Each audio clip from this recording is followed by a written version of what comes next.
গ্রামে এক গরিব কৃষক বাস করত। তার নাম ছিল রতন। রতন খুব পরিশ্রমী ছিল, কিন্তু তার ক্ষেতে ভালো ফসল হতো না। সে প্রায়ই হতাশ হয়ে পড়ত। একদিন রতন তার ক্ষেতে কাজ করছিল, তখন সে একটি ছোট পাখি দেখতে পেল। পাখিটি আহত অবস্থায় মাটিতে পড়েছিল। রতন যত্ন করে পাখিটিকে তুলে নিল এবং নিজের বাড়িতে নিয়ে এল।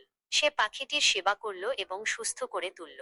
পাখিটি সুস্থ হয়ে ওড়ার আগে রতনকে বলল, তুমি খুব দয়ালু, তোমার দয়ার প্রতিদান আমি দেব। এই কথা বলে পাখিটি উড়ে চলে গেল। কয়েকদিন পর রতন দেখল তার ক্ষেতে হঠাৎ করে ভালো ফসল ফলতে শুরু করেছে। তার ক্ষেত ফুলে ফলে ভরে গেল। রতন খুব অবাক হলো। সে বুঝতে পারল এটা সেই পাখিরই কাজ। রতন তার ফসল বিক্রি করে অনেক টাকা পেল। সে আর গরিব রইল না। কিন্তু রতন তার অতীত ভুলে গেল না। সে সবসময় মনে রাখলো কিভাবে একটি ছোট পাখির দয়া তাকে সাহায্য করেছিল। সে সেই টাকা দিয়ে গ্রামের অন্যান্য গরিব কৃষকদের সাহায্য করতে শুরু করলো। নৈতিক শিক্ষা: ছোট একটি ভালো কাজও জীবনে অনেক বড় পরিবর্তন আনতে পারে। দয়া এবং সহানুভূতি কখনো বিফলে যায় না।